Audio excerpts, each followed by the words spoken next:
টের পাবে, কষ্ট হবে না। কেন হবে না? ইমানদার বলেন, কেন হবে না? এমন ইমানদার আমাদের হওয়ার দরকার আছে। আমি এটাই বুঝাইতে চাইছি। এটা আমাকে এখান থেকে ওঠার সময় একজন যে বইয়া গেল, হুজুর এলাকার মানুষ নামাজ পড়ে না, একটু বইলেন, আপনাদের কাছে শরম লাগে নাই? মনে কষ্ট যাচ্ছে আপনাদের? আব্বাজি মনে রাখবেন, দুনিয়ার সময়টা, দুনিয়ার জিন্দেগি অল্প সময়ের জিন্দেগি, কাটায় চলে যাবে। আপনার স্ত্রী 2 দিন 3 দিন 5 দিন 1 মাস কান্না করবে, এরপর শেষ। আপনার সন্তান অল্প কিছুদিন কান্না করবে, শেষ। এখানে অনেক অনেক মুরব্বী আছে, জিজ্ঞেস করো এদের বাপমার কবর যে কবরস্থানে দিছে নিয়ে যদি দাঁড় করায় দেয়, বাবা আমার কবর কোনটা চিনিয়ে দিতে পারবে? আপনি কি নিয়ে বাহাদুরি করেন? কি নিয়ে বাহাদুরি করে? মা বোন যারা পর্দার আড়ালে আছো, স্বামীর কথা শোনো না, স্বামীকে ধমক দাও, স্বামীর কথা না মাইনা তুমি ভাঙ্গুরা বাজারে চলে যাও। মা মনে রাখো, ওই স্বামীকে নারাজ করে জান্নাতে যেতে পারবা।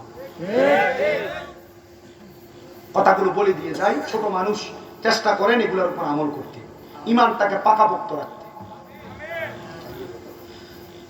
শুনে শুনে আমার বাবাজিরা, ইমানদারের রুহু যখন কবজ করা হবে, এবার ইমানদার রুহু আজরাইলকে ডাক দিয়ে বলবে, আজরাইল তুমি আমার রুহুকে কেন এত আস্তে আস্তে নিয়ে যাও, তাড়াতাড়ি নিয়ে যাও? বলে কেন?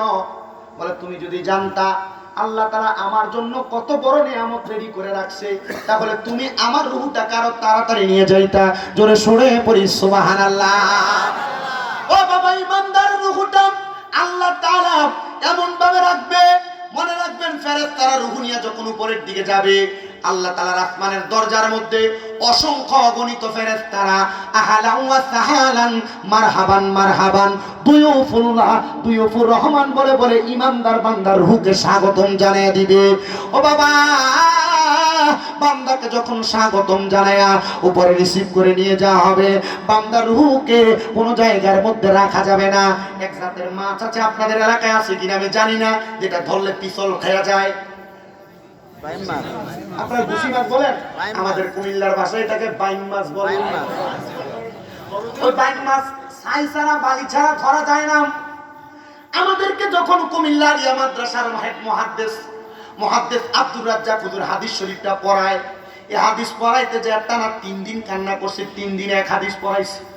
হুজুর বলে, এই মাছটা হাতের মধ্যে ধরতে গেলে যেমন ভাবে গুছি মাছ বাইম মাছটা পেছল খায়া খায়া চলে যায়, ইমানদারের রুহু আজরাইলের হাত থেকে এমন ভাবে পেছলায় পেছলায় চলে যাবে, হায় রে থাকবে না।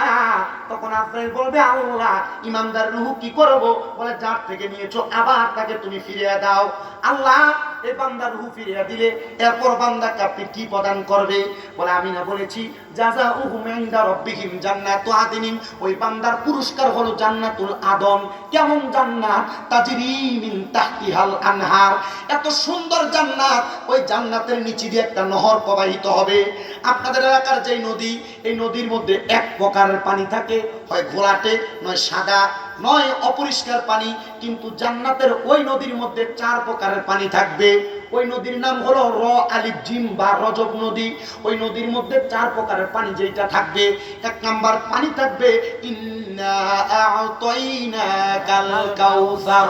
ওই কাউসারের পানি কারা পান করবে একবার জানেন? যারা ইমানদার, যারা মুমিন, তারা কাউসারের পানি পান করবে। এই কাউসারের পানি যারা একবার পান করবে, তাদের কোনোদিন কিয়ামতের আগ পর্যন্ত পিপাসা লাগবে না। হায়রে 2 নাম্বার একটা পানি আছে, যেই পানির নাম হলো সারাবান তাহুরা। হুজুর সারাবান তাহুরা কারা পান করবে? ও বাবা, যারা কোনোদিন পরের হক মাইরা খায় নাই, মানুষের জমি দখল করে নাই, মানুষের কাছ থেকে অন্যায়ভাবে অনাচার করে করে সম্পদ লুণ্ঠন করে নাই, এরাই জান্নাতের সারাবান তাহুরা পান করবে। ও বাবা, আপনি তো ক্ষেতের মধ্যে যে ক্ষেত করেন, আপনারা ক্ষেতের লাইল আগে ছিল, ক্ষেতের লাইল দিয়ে সাইকেল চালানো, রিক্সা চালানো যাইতো, ভ্যান চলতো, কিন্তু এখন এই ক্ষেতের লাইল কাটতে কাটতে এটাকে হাতের বান বানাইছে, রিক্সা চলবে দূরের কথা, মানুষ হাঁটতেও পারে না। ক্ষেত বড় করা লাগবে, কথা বলেন না? এমন জাতের মুসলমানও আছে না নাই? আর শুধু তাই না, মা বাবা মারা যাওয়ার পরে নিজের বোনকে ওয়ারিসের সম্পত্তি বুঝায় দেয় না, এমন চোরও আছে না নাই? বাবা, বড় ভাই মারা যাওয়ার পরে ভাই ভাতিজার জমি বুঝায় দেয় না, দখল করে জমির খুঁটিতে 1 হাত বাড়ায় গাড়ায়, এমন চোরও আছে না নাই? চোরের তারা জান্নাতের সারাবান তাহুরা পান করতে পারবে না। আরেক প্রকার পানি হলো জান্নাতের লাবান, জান্নাতের দুধ। ইয়া রাসূলুল্লাহ, তারা পান করবে জান্নাতের দুধ। আমাদের সমাজে অনেক জাতের মানুষ আছে যারা হারাম খায় না, যারা পরের হক খায় না।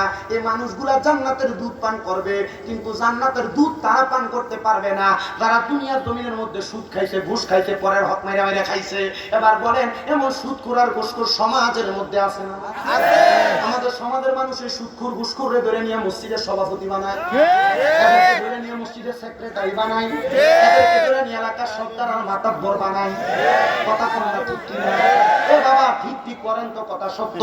আমার বিবেকের মধ্যে বাধা দেয়, এদের এত নির্লজ্জ কিভাবে এরা হয়? এরা সুদ খায়, পরের হক খায়, হারাম খায়, এরা আবার কেমনে এলাকার মধ্যে সর্দারি আর মাতাব্বরি করতে যায়? ঠিক। শরম লাগে না তোমার?